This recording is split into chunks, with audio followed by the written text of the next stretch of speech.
Pikine TV, la télé de proximité.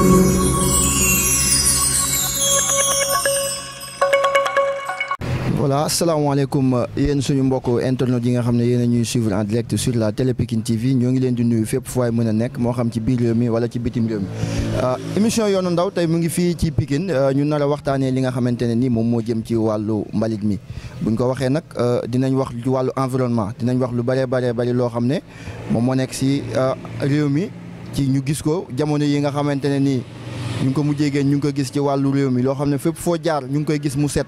fépp foo jaar dootoo fa gisati mbalit loolu nag li ko waral tey moom la ñuy waxtaanee waaye ñu ngi ak koo xamante ne mooy El Hadji Papa Thiam balaa dara rek ñu bàyyi ko mu nuyu ak suñu mbokk internet yi wax ñu moom mooy kan ñu doog a tàbbi si waxtaan bi El Hadji ñu ngi lay nuyu. waaw asalaamaaleykum yéen waa Pikine TV asalaamaaleykum aussi la population sénégalaise avant tout d'abord je me présente maa ngi tudd El Hadji Papa Thiam nekk le vice-président de la commission sociale de l'UCG nekk aussi en même temps contrôleur au niveau de l'UCG. Donc aussi c'est vraiment un plaisir pour moi de partager avec vous ndax tey li ñu war a waxtaanee daf la engagé képp kuy sénégalais donc je profite aussi de l'occasion di déwénati sénégalais yëpp nag di leen balu àq ci at mu bees mi muy l'année musulman vraiment di ñaan yàlla aussi yàlla def ci réew mi jàmm def ko ci nit ñi def ko ci xol yi yàlla na yàlla dundalaat suñu réew yàlla na yàlla yokkaat ci réew mi jàmm jeunesse bi nga xam ne ñoo fi nekk aussi yàlla na leen yàlla may jàmm may leen ci lu ñu mën a jàpp asalaamaaleykum wa rahmatullah. voilà mu ngi noonu kon ñu daal di tàbbi ci waxtaan bi directement rek El Hadji Pape ndax mën nañoo xam fi ñuy wax ak yow nii lu jiitu UCG ñaata société ñoo jaaroon ci li nga xamante ne ni moom mooy wàllu mbalit mi ñoom ñoo ko yoroon ñaata société ñoo fi jot a jaar. waaw loolu aussi soo ma laajee question boobu dama ciy sawar lu tax ma ciy sawar parce que olof yi dañuy wax ne. bëgg suukar soo ko fekkee ci saaku suukar mu dee wàcc na donc ñun aussi ay employés du nettoiement la ñun lu ñu am mbalit moo ñu ko may tey boo ñu gisee ñuy dox nga respecté ñu xamal ne mbalit moo tax nga respecté ñu tey ñun lu ñu am ci suñu dund mbalit moo ñu ko gënal donc ñun ay agents de la propreté la ñu nga laaj ma nag ci historique gu mbalit mi xam nga mbalit mu ngi duré 57 ans d'existence ci Sénégal. suñ ko waxee mooy avant les indépendances je pense que tey aujourd'hui bu ñu koy wax mooy après laa bëgg a wax après les indépendances donc 1965 jusqu'à 2022 mu nekk 57 ans d'existence donc propreté di ko exister fii ci Sénégal mais daf ci am ay sociétés yoo xamante ne bii dañoo jaar ci mbalit mi sociétés yooyu nag bi ci njëkk mën nañ cee tudd HLM. mës na gérer nettoiement ci Sénégal soo jugee ci HLM tey aussi ñu ngi wax ne la SICAP aussi société la boo xam ne nekkoon na fi gérer woon nettoiement bi SICAP demee am na lu ñuy wax SOADIP SIAS ñëw na fi après AMA Sénégal ñëw na fi AGETIP ñëw na fi Entente Kadakar ñëw na fi UCG ñëw na fi aujourd'hui on nous parle de la SONAGED donc loolu lépp mu nekk ay jaaruwaay yoo xamante ne bii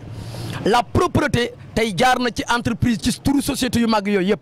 waaye nag liñ ciy wax rek mooy nettoiement moom mbubbum Baay Faal la couleur boo ci soxla rek mu ngi ci biir waaye li ëpp solo mooy les travailleurs yi nga xamante ne bii tey fu mbubbi mi toll ñoom ñoo ko fa yóbbu tey fu UCG toll fu SIAS toll fu AGETIP toll fu HLM toll rek dafa fekk ay travailleurs yoo xam ne ay sénégalais lañu ñoom ñoo serré la ceinture mouillé la maillot pour que en réalité Sénégal mën a am xar kanam bu toll nii tey. tout à fait léegi mën nañoo xam yéen bi ngeen tàbbee ci li nga xamante ni moom mooy wàllu nettoiement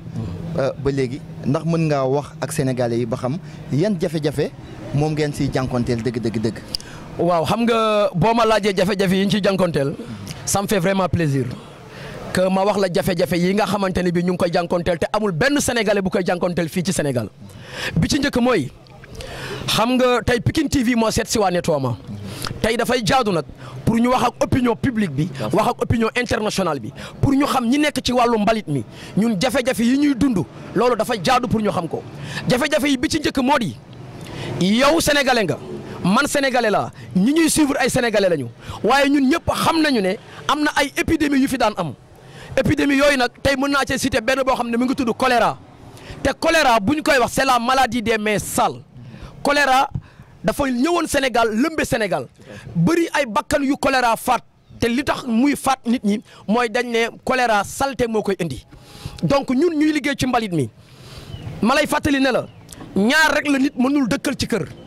nit mënta dëkk ak néew ci biir nekk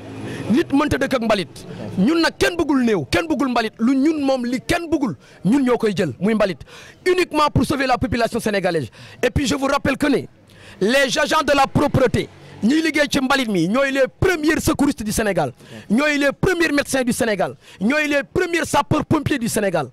je vous le dis parce que dafa am ay épidémies yu mag yu fi jaaloon wax naa la choléra suñu jógee ci choléra dama lay wax ne la Ebola jaaroon na fi jóge woon Guinée ñëw dugg ci suñu réew mi fii Sénégal tey mu faagaagal ñu bëri ci réew mi au moment où choléra ñëw na au moment où Ebola ñëw na moment boobu le technicien de surface yi les agents de la propreté affronter épidémie bi affronter maladie yi uniquement pour sauver la population sénégalaise ma lay waxaat beneen jafe-jafe feebar bii nga xam ne moo mujjee détourner addina bi yëpp détruire addina muy coronavirus bi mu amee amul benn sénégalais boo xamante ne bii ñeme na serré la main ak moromam ñëpp a ngi dawante au moment où coronavirus mu ngi def ravage ci addina bi di rey des millions de personnes moment boobu les techniciens de surface les agents de la propreté ñu ngi ci biir corona bi di dugg ci biir kër yi di génnee mbalit mi di dem ci hôpitaux yi di dem ci dispensaires yi di génnee yëre ñi am coronavirus di ko yóbbu au niveau de la décharge de Mbeubeuss kon donc loolu travailleurs yi di dund dafa nekk loo xamante ne bii góomu xol la quoi c'est un plaie la boo xamante ne bii c'est une plaie bu nekk ci biir xol yi nit ñi di ko revendiquer à tout moment léegi nag jafe-jafe yooyu bokk na ci tey ñun travailleurs yi on a un budget presque de 19 milliards moom la ñu am ci jafe-jafe yi laa lay wax ba tey mais les 19 milliards aujourd'hui le nettoiement compte 14 500 travailleurs wëral Sénégal ba mu daj compagnie sucrière ngay wax ak port autonome de Dakar su weesoo ñoom UCG moo ëpp ay employés ci Sénégal ba pare di la wax tamit ne ci jafe-jafe yi salaire de misère la ñu am tey salaire yi ñu am amul benn employé boo xamante ne bii mën ngaa fayeeku sa salaire dundee ko 5 jours amul ku ci fayeeku sa salaire ñaari fan ñetti fan après nga commencé ruiner bi commencé di leb xaalis ci boutique yi di leb sa yaay ci kër gi di leb sa papa di leb say copain te yow nga nekk un agent de la propreté donc loolu dafa bokk ci ay jafe-jafe agent yi coono bi ñuy dund kenn mënul laa wax ni mu toll loolu nag bëgg suñu réew moo ñu ko teg loolu nag nekk ay citoyen d'honneur moo ñu ko teg nekk ay patriote moo ñu ko teg bëgg servir suñu peuple moo ñu ko teg waaye jàpp naa ne su fekkente ne nit day ñaxtu rek pour salaire bu yokk kenn gënu la yey agent de la propreté ci Sénégal. parce que en fait li jaaxaloon nit ñi mooy yaa ngi koy wax sànq bi nga xam ne coronavirus dugg na fi ñëpp di moytu wante mais nit ñi seen xel gën a dem mooy ñu ne ñi nga xam ne ñoo nekk ci nettoiement bi kon xanaa dinañ dee ba jeex te jamono boobu noonu yéen taxut ngeen daw mbalit mi ba tey yéen a ngi liggéey seen liggéey ba pare bu ngeen paree delluwaat ci seen i kër njaboot te am na impact yoo xam ne waroon na kaa mën a def ci seen ay biir famille mais loolu noonu yëpp réew mi jaral leen ngeen di def loolu moment boobu noonu yéen yan jafe-jafe ngeen doon am seen diggante ak seen famille. waaw xam nga yow yaa ñu ko wax quoi xam nga li ëpp solo mooy li la jaral daf la war a jaral ñun Sénégal moo ñu intéressé ñun du ñu ay burkinabé du ñu ay malien du ñu ay ivoirien on est tous des sénégalais donc le sénégalais dafa war a mouiller le maillot parce que dañuy wax ne sauver le Sénégal est un devoir divin. xam nga li war le président de la République Macky Sall pour réew mi avancer li war suñu directeur national muy directeur général di monsieur Mass Thiam li ko war pour Sénégal avancer yow mii di journaliste bi moo la war man mii moo ma war El Hadj Pape Thiam moo war képp koo xamante ni tey sénégalais nga donc nag wareef boobu noonu moo tax agent de la propreté yi nga gis koo ci gis mu sol tëneem loolu fierté la ci moom parce que dafay sauver sa population sauver boobu ñu sauver population bi loolu fierté la ci ñun par exemple liggéey bi nekkatuñ lu ñuy def ay gagne-pain di ci am alal ndax liggéeyu nettoiement wëral Sénégal ba mu daj amul benn travailleur boo xamante ne bii mën ngaa fëgg sa loxo wax ne man technicien de surface la maa ngi percevoir 150 000 wala 200 000 francs wëral ci Sénégal maa la wax loolu ubbil bulletin de salaire yi mais malgré leur salaire de misère ñoom ñu ngi jël mbalit mi gëm ko di ci jaamu yàlla parce que séntu wuñ ci alal liñ ci séntu rek mooy ñu am ci ngërëmul yàlla. xam nga ngërëmul yàlla dafa ëpp fuuf salaire bi waaye nag olof yi dañuy wax ne nag mag nag bu demee bay naan ndox mu tàng sëriñ bi suukar saa tax je pense que ne tey le président de la République son excellence monsieur Macky Sall maa ngi koy interpeller moom nga xam ne mooy le père de la nation sénégalaise maa ngi koy yëgal ne ko njabootam nettoiement ñu ngi nii di souffrir maa ngi koy yëgal ne ko ñun sunu salaire yi moo ci jëndee benn saaku ceeb ak fi dund bi toll tey boo ci fayee sa location boo ci jëndee benn litre dawliñ sa salaire jeex na te au moment où ñu ngi jël alalu réew mi di ko yóbbu un peu partout au moment où ñu ngi koy wax ne ko ñun ay travailleurs lañ ñun ay sénégalais lañu waaye ñu ngi souffrir tey ñu ngi souffrir parce que suñuy salaire baaxul ñu ngi souffrir parce que tey dafa am ñu ñu tuddee ay journaliers nekk fi plus de 8 ans am ñu fi nekk plus de 10 ans di liggéey ndax boo xoolee liggéey bi à 85% ci résultat xëyu ndaw yi ñoo ko joxe ak VP yi ak journaliers yi tey aujourd'hui journaliers yooyu ak xëyu ndaw yooyu ak VP yooyu minimum def nañ fi lu mat juróomi at te ba tey régulariser wuñ seen cas donc ñu ngi wax le ministre de tutelle Abdoulaye Seydou Sow moom il me connaît man je le connais di wax le président de la république ne ko sa njaboot yaa ngi nii di taxawaalu tey li ñu soxla mooy bi réew mi soxla waa UCG nettoiement les agents de la propreté dimbali nañu réew mi ba tey doo gis réew mi fenn mu tilim xoolal fii ñu toog tey mu ngi tudd PRN muy point de regroupement normalisé tey ñu def ko ay fleur am na ay jamono ku ñu waxoon kaay nga toog ci balit nga wax sol ay jesner duñ ko gëm waaye tey agents yi ñoo ko liggéey à travers les agents suñu directeur muy Mass Thiam que je salue de passage tey aujourd'hui moo indi innovation bu toll nii ba ñëpp mën a reconnaître le nettoiement ba ñëpp mën a reconnaître tey ne UCG mu ngi exister donc moom dañ koy gërëm moom Mass Thiam di gërëm aussi notre ministre de tutelle parce que moom moo dooleel Mass ngir Mass mën a teg innovation yu mel noonu kon lii ma lay wax lépp sëriñ bi ay problème la yu dul jeex yoo xam ne nettoiement ñu ngi koy dund. parce que dafa am ñaar ñoo xam ne ci réew mi muy li jëm wàllu ci wàllu médecin ak ñi nga xamante ne ñooy enseignants yi.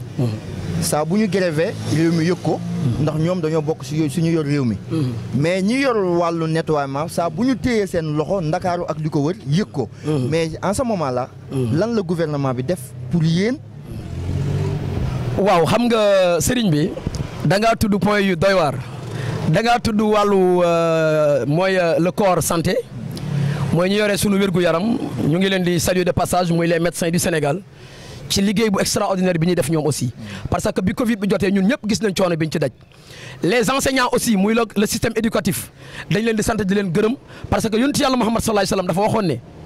bu ñu bëggee réew avancé mu ne nañu jàppale ñaari corps biñ ko laajee yonent bi ñaari corps yooyu ban ak ban la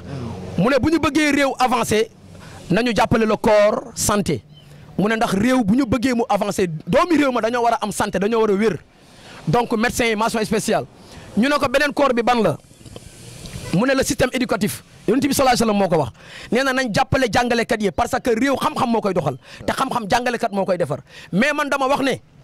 li yonent bi sallallahu alayhi wasallam waxoon ne corps santé bi ne corps système éducatif bi dama ne ñun waa UCG ñun waa Sonaged ñun les agents de la propreté de Dakar Plateau à Yène en passant par Pikine en passant par Guédiawaye Rufisque dans la région de Dakar les travailleurs ñu ngi collecté par jour ñu ngi collecté 3847 tonnes d'ordures muy ñetti junni tonnes mbalit ak juróom-ñetti téeméeri tonnes mbalit ak ñeent fukk ak juróom-ñaar moom la ñuy collecté uniquement dans la région de Dakar 3847 tonnes d'ordures par jour. Donc léegi ce qui fait que bu ñu collecté 3847 tonnes d'ordures par jour mu ngi ñuy jox ci mois bi 14853 tonnes d'ordures damaa bëgg ñu dégg li may wax 14853 tonnes d'ordures la ñuy collecté par weer 14000 tonnes d'ordures yow mi xamul tonnage yow sénégalais bi xamul tonnage mooy nga jël saaku ciment. ba muy 20 saaku ciment boobu mooy benn tonne imaginez nag ay travailleurs di dajale mbalit ba mu mat 20 saaku ciment mooy benn tonne ñun collecté nañ ci 14853 tonnes d'ordures dans le mois de juillet kon donc dama ne 14000 tonnes xajul Sénégal 14000 tonnes xajul Dakar buñ ko fi bàyyi woon jàngalekat yi du ñu jàngale médecins yi du ñu faj Macky Sall du jiite réew mi loolu mooy réalité bi. donc ñun waa nettoiement li ñuy xeexuluñ ko ma Samba pour ma Demba mais dañ koy xeex pour le peuple sénégalais donc loolu nag état moo ko war a reconnaître état moo war a booster UCG état moo war a yokk budget UCG état moo war a encadrer UCG état moo war a encadrer ay njabootam parce que man jàpp naa ne li travailleur u nettoiement yi di daj ci Sénégal tey aujourd'hui travailleur bu ci nekk minimum waroon ngaa ubbi sa bulletin de salaire nii fekk ci ñu defal la ci 350 000 francs de salaire man loolu laa gëm parce que mbalit dafa bëri coono mbalit déjà boo ci nekkee sa wérgu yaram mu ngi en danger yow mënatoo wér man maa ngi au niveau de la décharge de Mbeubeuss fi gën a métti ci nettoiement donte fépp nag moo métti balayage bi métti na ñiy garder point de propreté yi métti na collecte bi métti na fépp a métti mais ñëpp bu ñu collecté ñu ngi koy yóbbu au niveau de la décharge de Mbeubeuss man je perçois 3847 tonnes d'ordures par jour mu nekk loo xamante ni lu catastrophique la ci doomu aadama te ñun ay nit lañu dañu yore bakkan dañuy dund dañoo bëgg lu baax comme ni ko ñëpp bëggee waaye nag bëgg a sauver suñu askan bëgg a sauver suñu population tey moo tax ñu taamu mbalit ndax damay wax ne feebar yëpp bi ñu taxawee mbalit mooy ràmm ñun ñoo jël feebaru ràmm engagé wu ci te bëggaw li sénégalais yi war a wokkatu ñun dinañ leen ko wokkatul jarul benn sénégalais di wokkatu parce que agent yi pare nañ pour sauver la population sénégalaise kon donc yéen population bi je vous prends comme témoin di leen waxal ne leen agent yi nettoiement yaa ngi nii coono bu rëy la ñuy dund maa ngi la koy rappeler sénégalais nga may sénégalais ñu ñuy suivre di ay sénégalais tey aujourd'hui yow yàgg ngaa dégg fii ci Sénégal ñu naan la cité M3 cité de la police cité gendarmerie cité de la douane cité Sénélec cité Sonatel waaw pourquoi pas cité du nettoiement et pourtant ñoom ils sont pas plus méritants que nous parce que ñun li ñuy def ñoom lañ koy defal waaye ñun ñëpp dañoo bàyyi dañoo laisser en rade système du nettoiement kenn musu koo considérer loolu maa ngi koy wax à l'occurrence le président de la République du Sénégal monsieur le président Macky Sall maa ngi lay wax ne la recevoir nga lutteurs yi les mooy mbër yi monsieur le président recevoir nga say militants politiques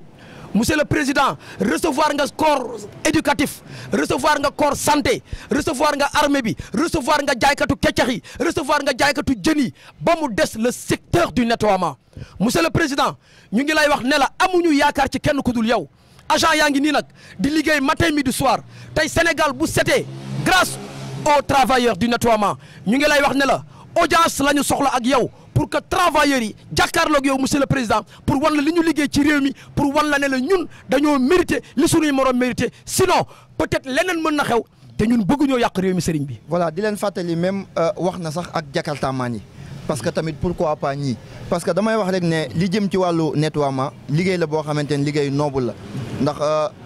boo demee France dañ doon faral di gis ki nga xam ne moom mooy maire Marseille bu xëyee balaa def dara dafay gàddu li nga xam ne moom mooy mbalit yi doo ko yóbbu ci poubelle bi ba pare doo ko dem liggéeyi te nit koo xamante ne ni nit ku ñuul nga pour nga am accéder ci liggéey nettoiement foofu c'est tout à fait problème yombul kon liggéey la boo xam ne liggéey noble la et puis mu am benn slogan boo xamante ne nii président de la République moom moo ko waxoon mu ne créé benn slogan ñu koy xëyu ndaw ñi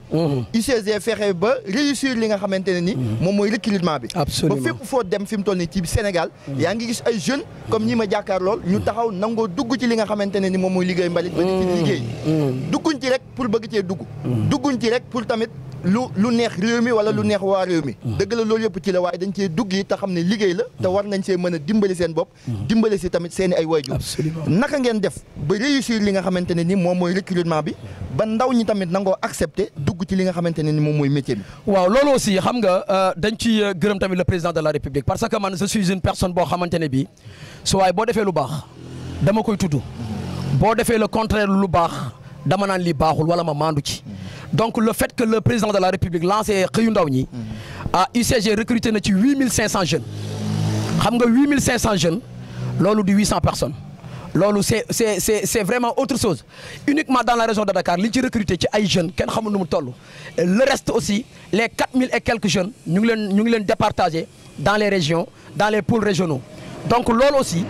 ñu ngi wax ne initiative la bu ñuy rafetlu mais au début waxoon naa la ko nee naa la notre directeur général muy monsieur Mass Thiam le président de la République daf ko xool ne ko li nga liggéey ci Sénégal jaadu na yow nga am mérite mu woo ko jox ko ordre national du lion ñu teg ci quelques jours waa MEDES jox ko Colis d'or ngir décorer ko ci liggéey bu extraordinaire bi mu def mais dama ne liggéey boobu Mass Thiam moo ñëw def ay innovation mais innovation yi bi mu ko defee mais ce sont les travailleurs qui l'ont exécuté travailleurs yi ñoo wàcc ci terrain bi Mass Thiam mën na am xalaat waaye mënta nekk fépp ci àddina mënta nekk Mbëbës nekk Plateau nekk Guédiawaye nekk Pikine nekk Rufisque mënu ko donc ce sont les travailleurs qui sont battus qui se sont battus et mieux ils se sont donné corps et âme pour la réussite vraiment du nettoiement au Sénégal te maa ngi lay yëgal beneen affaire loolu je le lance à l'endroit vraiment de la population sénégalaise di leen wax ne leen Rwanda en 1994 93 Rwanda dafa nekkoon ci génocide bu extraordinaire muy les Hutus et les Tutsis ñu def fa guerre ba des millions de personnes dee à Rwanda tey Rwanda gëm nañ seen bopp ànd ak seen président Paul Kagame tey Rwandais yëpp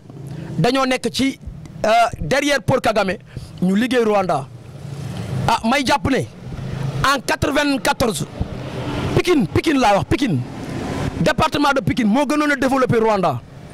tey aujourd'hui Rwanda moo jël 3e pays bi gën a propre ci àddina bi ana lan moo leen ko may volonté politique la seen président moo engagé wu population bi ànd ak moom tey boo demee Rwanda Europe Afrique Amérique état fu nekk ci àddina bi ñu ngi ñëw di visiter le Rwanda parce que le président dafa def ay innovation pourquoi pas le Sénégal lu tax ma naan pourquoi pas le Sénégal mooy Rwanda dem nañ seen yoon et pourtant amuñu Cheikh Sidil Hadji Malick Sy radiyallahu anhu Rwanda dem nañ seen yoon et pourtant amuñu Cheikhul Khadim Serigne Touba Rwanda dem nañ seen yoon amuñu Maulana Cheikh Ibrahim Niass Rwanda dem nañ seen yoon amuñu Cheikhul Oumar al Foutiou amuñu Limamul Mahdiyu ñun ñu am mag ñooñu ba pare Sénégal taxaw fi mu taxaw ne du dem ana lan mooy suñu problème loolu nag je lance un appel solennel à la population sénégalaise ne réew mi Sénégal buñ ko bàyyee ci loxo Macky Sall buñ ko bàyyee ci loxo gouvernement bi ku ci nekk ci ñun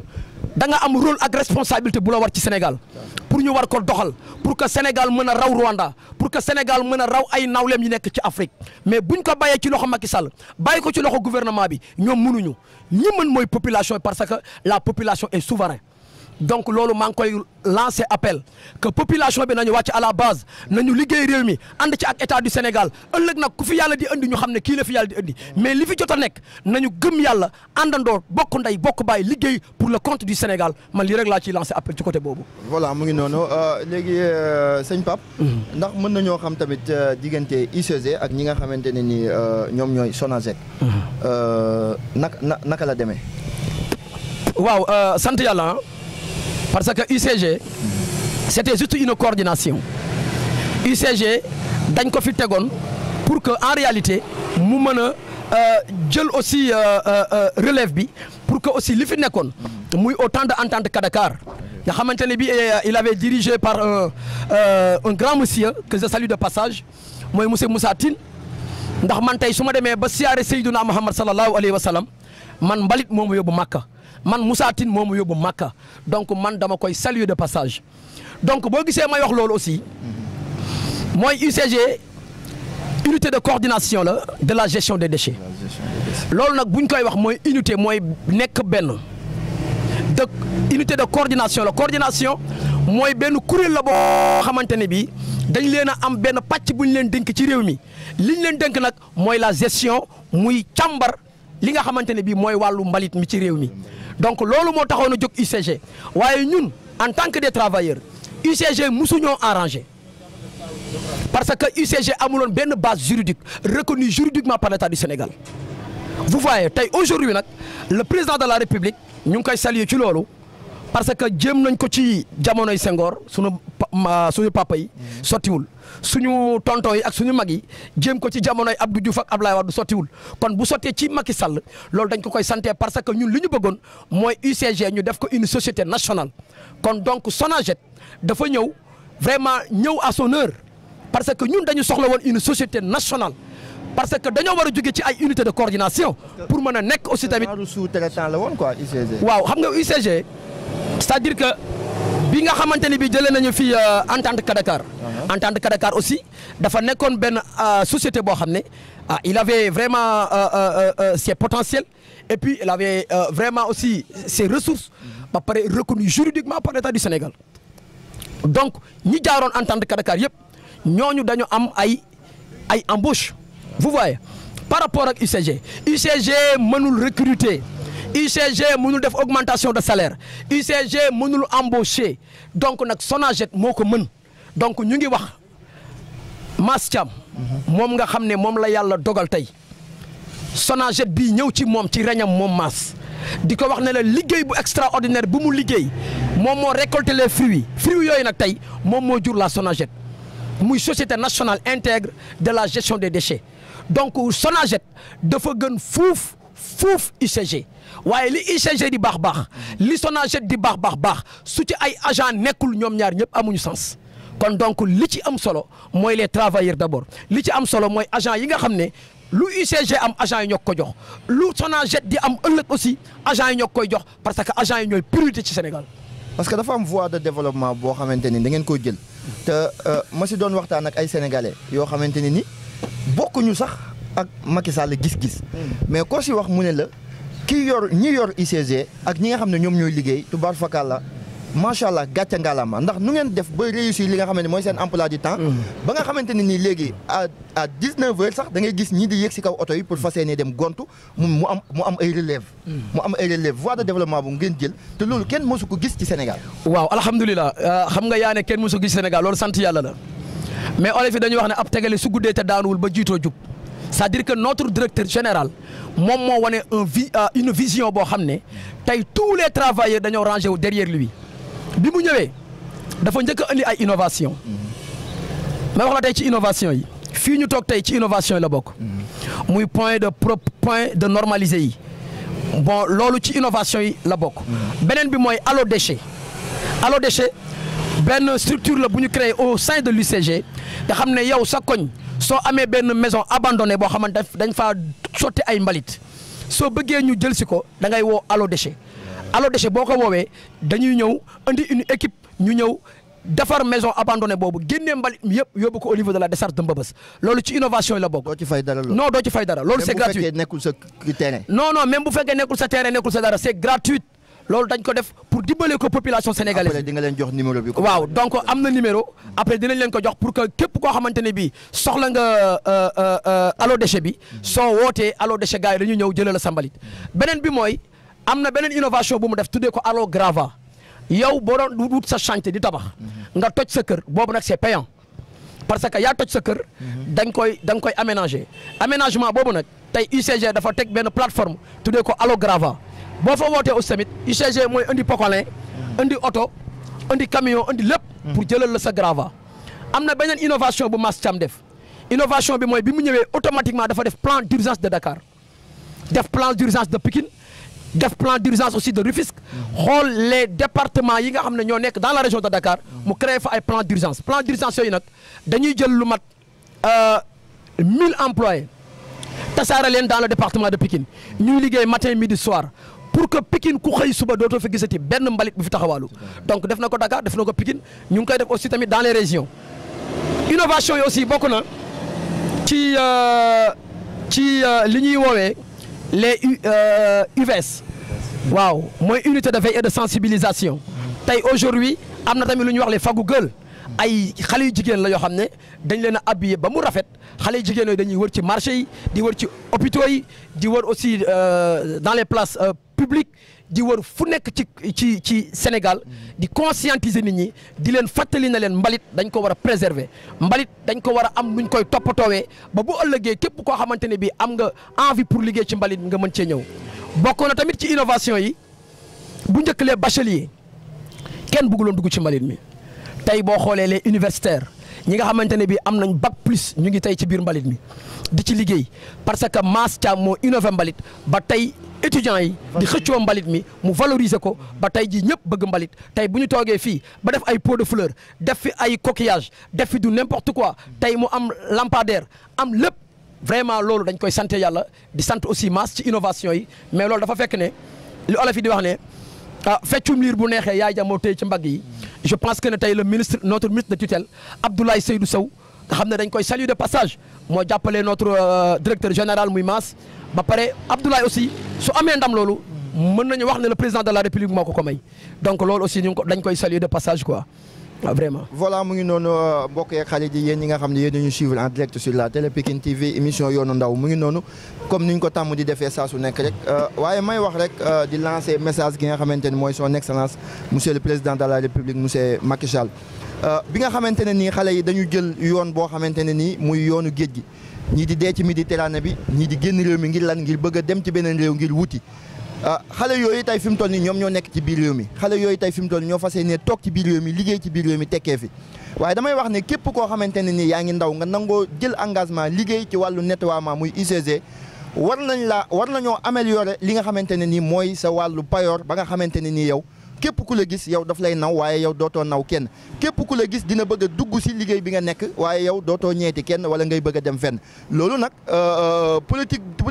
politique bi koy def mooy politique volonté moom moo koy def ndax tamit xale bu nangoo def dara loo xam ne daaw ko def loolu li si des rek mooy ñi nga xam ne ñoom ñooy gouvernement bi ñu gën leen a encadrer gën leen a yokk li nga xamante ne nii moom mooy seen wàllu payoor ba dootuñ bëgg di jóge si réew mi di dem feneen ndax tey ku wax tey wàllu mbalit sànq yaa ngi koy wax mbalit dafa riche mais ñu bëri jàpp nañ ne mbalit da nga koy jël nii rek këpp ko après mu jeex comme yéen ñi nga xam ne yéen a nekk ci wàllu mbalit ana yan qualité nga ñu mën a wax yoo xamante ne ni mën nañ koo génnee ci mbalit loo xamante ni comme lu jëmee nekk ay courant yu demee noonu waaw xam nga balaa maa ñëw ci wàllu qualité yi nga xamante ne bi ak ressources yi ñu mën a jëlee ci mbalit damay delloo njukkal ñaar di leen ñaanal yàlla yal na yàlla yokk seen leer ki ci njëkk mooy Serigne Saliou Mbacké radiyallahu anhu borom xel comme jaaga ñu ngi koy ñaanal yal na yàlla yokk leeram ak Serigne Mansour si borom daara ji bi mbalit mi amee jafe-jafe ñu dem seeti Serigne Saliou ñu ne ko waa mbalit mi ñu ngi nee rang dane arrêté leen audience yëpp te ngeen wax waa mbalit mi nañu yegg si bi ñu yegsee waa mbalit mi dañ na ko Mbacké ñun de dañ la siyaar si woon mu ne yéen da ngeen a baax rek waaye yéen da ngeen a war a toog ñu leen di siyaar Serigne Saliou ci la defee nii ay loxoom nii mu natt nii mu ne maa ngi leen di yëgal ne leen mètre carré bu ngeen bale ci Sénégal malaaka yërmande yi su ngeen ko yëgee ak su ngeen ko yëgul ñu ngi leen di sabbal mais loolu doy na salaire Serigne Saliou Mbacké moo ñu waxoon loolu ñu dem Tiwaawan gis Serigne Mansour si borom daara ji waa mbalit mi ñëw ñu ne ko waa mbalit mi la mu ne ñëw leen man ñooñu maa leen di accueillir bi ñu ñëwee ci Serigne Mansour si borom daara ji ñu yëkkati 500000 jox ko Serigne Mansour dafa jël téeméeri junni yooyu denc ko ci suuf génnee ci poosam 1 million de francs CFA mu ne lii maa leen ko jox addiya yéen waroo leen joxe man maa leen war a jox mu ne seen 500000 yi dama koy lekk man Serigne Mansour ak sama njaboot ndax bëgg naa bu ñu dajee ëllëg ci kanamu yàlla yomal xiyam cër bu ngeen am yéen waa mbalit mi ngeen sédd ma ci man Serigne Mansour si waaw mais kuy wax loolu xam na mbalit mi Serigne Saliou xam na mbalit mi kon Macky Sall maa ngi koy wax ne ko noonu gars yi considéré woon waa mbalit mi moom na ko considéré waat waa mbalit mi donc tey booy ñëw ci wàllu li mbalit mën a produire mbalit day produire gaz mbalit day produire comme li nga wax day produire aussi fumier mbalit li mu mën a def ci énergie tey bu ko sénégalais xamoon d'ailleurs xam nañ ko ndax banque mondiale ñëw na au niveau de la décharge de Mbeubeuss avec benn projet boo xam ne mu ngi tudd Promojet dafa ñëw pour revaloriser waat mbalit mi pour réaménager waat à la décharge de Mbeubeuss pour que képp koo xamante ne bii récupérateur nga ñoom la ñuy woowee les buujumaan yi nekk au niveau de la décharge de Mbeubeuss projet boobu ñoom la gën a concerné parce que ñoom aussi ay sénégalais lañu yàgg di liggéey ci mbalit te amaguñ ci dara kon donc récupérateur yooyu aussi UCG ak Sonaged góorgóorlu nañu ba indi nañu banque mondiale pour mu jàppale aussi les récupérateurs beneen bi may lancé waat te dama ko fàtte mooy yéen waa Pikine TV may ngeen ñu opportunité tey ñu ngi leen ciy sant bu baax di wax monsieur le président de la république ne ko mbalit mi concessionnaires yi suñuy partenaire lañ mais dama lay wax ne la suñu amee budget 19 milliards les 10 milliards wala 11 milliards concessionnaires yi ñoo koy lekk ñun travailleurs yi suñu masse salariale monsieur le président maa ngi lay yëgal ne la yeggul 3 milliards ñun ñu ngi souffrir de ñun ñu ngi bëgg a dee monsieur le président de la république donc concessionnaires yi suñu ay partenaires lañu dañ leen di ñaanal seen i am yokk waaye nag ñu ngi wax ne li concessionnaires yi di lekk agents yi ñoo ko waroon di lekk parce que ñun ñoo tax concessionnaire bi am benn oto am ñaari oto ba am 20 am 30 oto te agent bi moo ko liggéey. li ngeen di liggéey la Sénégalais yi gis en fait. agent yi nag ñoo liggéeyal concessionnaire yi mais amul benn concessionnaire boo xamante ne bi en réalité weer dina jot sax nga ne travailleurs yi gàcce ngalaama te ñoom lu ñu am ñoom concessionnaires yi travailleurs yi ñoo leen ko jox beneen bi may lancé mooy ñoom concessionnaires yi dañoo am ay chauffeur seeni chauffeur amul maanaam boo ciy compter ñi ci embauché seeni chauffeurs sont minoritaires seen chauffeurs yi amuñu benn prise en charge médicale chauffeur nettoiement bu ci feebar yaay faj sa bopp chauffeur si seeni salaire yeggul 120 000 te ñoom ñu ngi collecté chaque jour ay 15 tonnes ay 12 tonnes ay 7 tonnes ay 8 tonnes donc yow concessionnaire bi millions yi nga yor ak milliards yi nga yor chauffeur bi moo la ko liggéeyal chauffeur boobu waroon na am salaire 300 000 francs chauffeur boobu waroon na am IPM wala mu am ce qu'on appelle mutuelle de santé pour que bu ñu feebaree mën a faj seen bopp mais tey chauffeur boobu da lay liggéeyal ay millions suba mu def benn accident bu ndaw nga dàq ko sans droit donc loolu ñu ngi koy wax le président de la république di ko wax monsieur Mass Thiam di ko wax suñu ministre de tutelle que concessionnaires yi nañu téye seen chauffeurs yi te jàpp leen xam ne ñoom lu ñu am rek chauffeurs yi ñoo leen ko jox. loolu moom lu may lancé la. dañ leen a war a jàppale en fait parce que tamit amuñu benn jalousie ak benn haine ci ñi nga xam ne ñooy supérieurs yi. ci am bi ñuy am. mais tamit mérite la tamit ci ñi nga xamante ne nii ñoom ñoo nekk sur le terrain ak ñoom ñoo xam ne ñooy liggéey li nit di gis. li ñuy wax rek mooy ñu encadré leen ba pare jox leen ay privilèges. ba pare bañ leen a jommale salaire de 300 000 en fait. parce que tey ñi ma jàkkaar loolu tey sama ay morom lañ ay jeunes lañ. mais na président Macky Sall ci moom jël ay responsabilités am ci jeunes yi bañ leen a jommale salaire de 300 000 parce que mérito nañ ko. amul ku gën a mérito salaire bu baax que ñii comme ni may wax rek naa leen amul ku gën a mérito salaire bu baax que tamit waa ñi nga xam ne ñooy ay ASP yi parce que ñooñu loolu yu état créé la kon ndaw ñi waruñu see dugg ba pare di am regret ndaw ñi waruñu see dugg di am regret kon tamit li war mooy président Macky Sall mu gestu ndaw ñi tam message bi nga lancé ni yaakaar naa ne président de la République mu ngi koy dégg donc l'émission tire à sa fin mais question bu mujj rek mooy fi mu toll nii lan ngeen di xaar ci état waaw li ñu xaar ci état nag mooy li ci njëkk mooy moom état du Sénégal dafa yore les ex-travailleurs de AMA Sénégal 3 milliards c'était en 2006 au temps de Abdoulaye Wade le président de la République Macky Sall ñëw jox leen 390 millions loolu aussi ñu ngi ciy saluer Mame Makhtar Gueye bu Jamra moom moo ci dox ba le président de la République jot a dugal ci bor boobu 390 millions. ñuy tas AMA. non Macky Sall moo ko joxe ndax Macky Sall bi ñuy tas AMA boobu premier ministre la woon. mais tey il est devenu le président de la République moom reconnaître na ne état du Sénégal yoreel na bor moom fay na ci 390 millions ñu ngi koy wax ne ko dese nañ ci 2 milliards 700 wala 800 tey grève ici ñu ngi fële Liberté 5 tey mooy seen 20e jour de grève ñenn ñi ñu ngi bëgg a dee yóbbu nañ ci ay nit hôpital waa Sotrag la ak waa SIAS ak waa AMA Sénégal. président say njaboot a ngi souffrir say njaboot a ngi dee donc seen alal la ñuy réclamer yalwaanuñu ko saraxuñu ko lebuñu ko ñoo ko liggéey da leen ko war a fay donc loolu maa ngi leen koy lancé di wax tamit li ñuy xaar ci état du Sénégal président de la République man moom laay waxal le président de la République le père de la nation sénégalaise ne ko bëgg nañu avant décembre monsieur le président nga recevoir le secteur du nettoiement bëgg nañ nga recevoir tous les travailleurs yi nekk ci mbalit mi.